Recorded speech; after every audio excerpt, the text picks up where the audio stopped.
Saint Killingham's ability is way too broken and we do need to get rid of him within this arc of Elbaf. Hey everyone, this is an emotion and in this video we'll be talking about Saint Killingham and why his ability is so broken that if we don't get rid of him, it would just end One Piece. But before we move on to that, I would like to request one thing, and that is to hit the subscribe button, like this video, share this video to fellow One Piece and anime fans.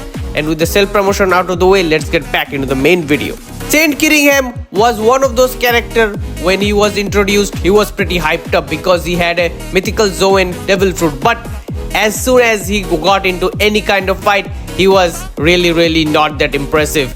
And most importantly, his nightmare creatures were also not that impressive. But he did something in the last chapter that just turned the table upside down for every One Piece viewer. So what my guy just did, right? Let's start from the beginning. Ever since he was introduced, our Saint Killingham was built different. He was giving a very different aura compared to someone like Saint Summers or Gunko. But at the same time, everyone who just didn't know his true nature did really thought, hey, the Kirin creature is someone sympathetic and not a kind of a bad creature or not shown in any kind of bad light in Asian mythology. But as soon as he just turned into a hybrid centaur, he just became a typical holy knight and a typical celestial dragon. And ironically, he was going against the fishman, right?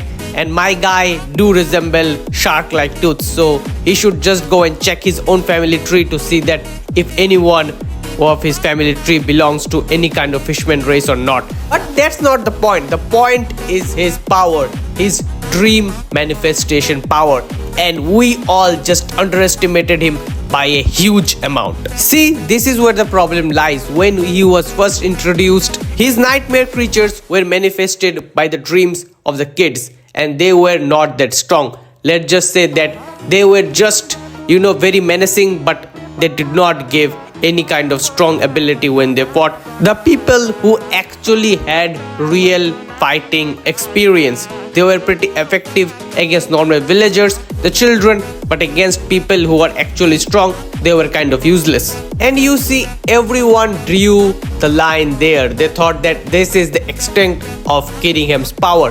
But in the last chapter, he did the unthinkable. He summoned the literal rain god. And the rain god which he summoned is nowhere near as weak as any other nightmare creature.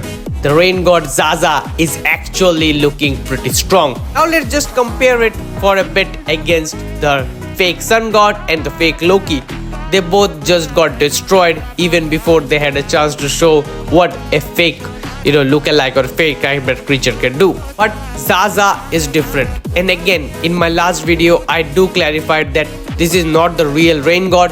Her look or her appearance could vary depending on the person who is imagining her, unless and until Killingham saw the real rain god. Or somehow the celestial dragon do have access to the literal portraits of the various gods in the One Piece world. Maybe they do have it, right? We just don't know what they have. They are precious balls in Marijua, right?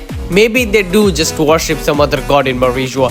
We just don't know much about Marijua at this point. We just do know that it is the place where the celestial dragon lives. It was the place, or the top of the red line was the place where the Lunarians lived before the celestial dragon came and just massacred everybody. But jumping from this rabbit hole about how Killingham knows the real appearance of Zaza, just let's come back to his own powers and why it is so horrifying, right? Since we do know that Killingham right now could summon the rain god, it is also very imaginative to think that Killingham could easily summon the other gods such as the earth god or the forest god at this point of time. And hell, even if Emu starts dreaming about Joy Boy, he could even manifest the prime Joy Boy, right?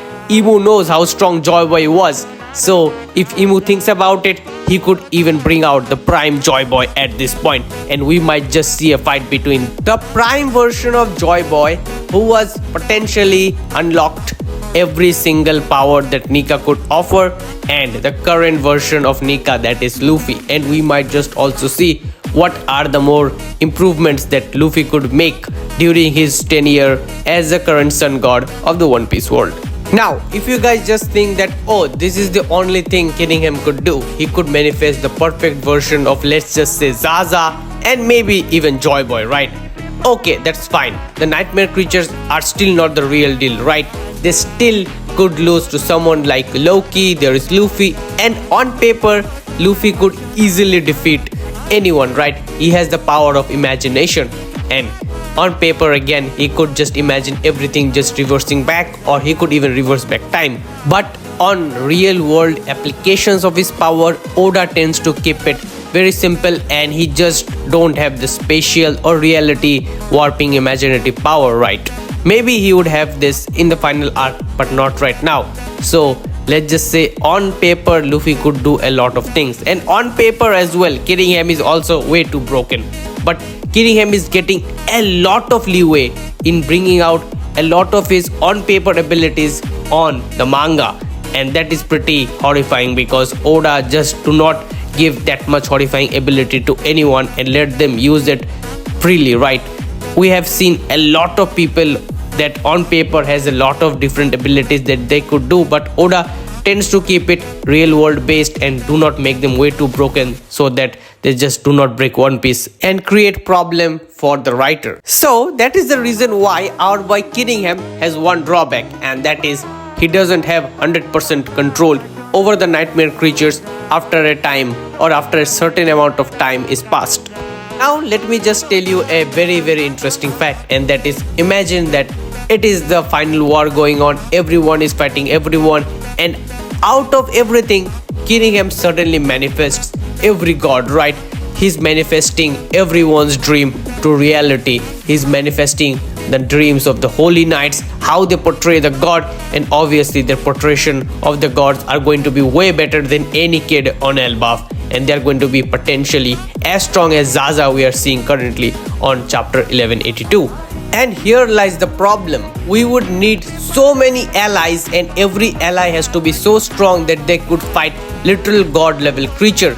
If you think about it, Killingham's devil fruit abilities and Luffy's devil fruit abilities do mirror each other in a certain point. Luffy makes his own imagination into reality, such as turning the ground into rubber, whereas Killingham's bring his own dreams or dreams of other people into reality through the nightmare creatures. So at a point of fighting each other, they do manifest quite a lot of similarities. So coming back to Killingham, his whole manifestation of a lot of gods could create a lot of problems in the final war, and we might just not have that many amount of people who could deal with god level nightmare creatures at the very end of One Piece. So we do need him gone ASAP.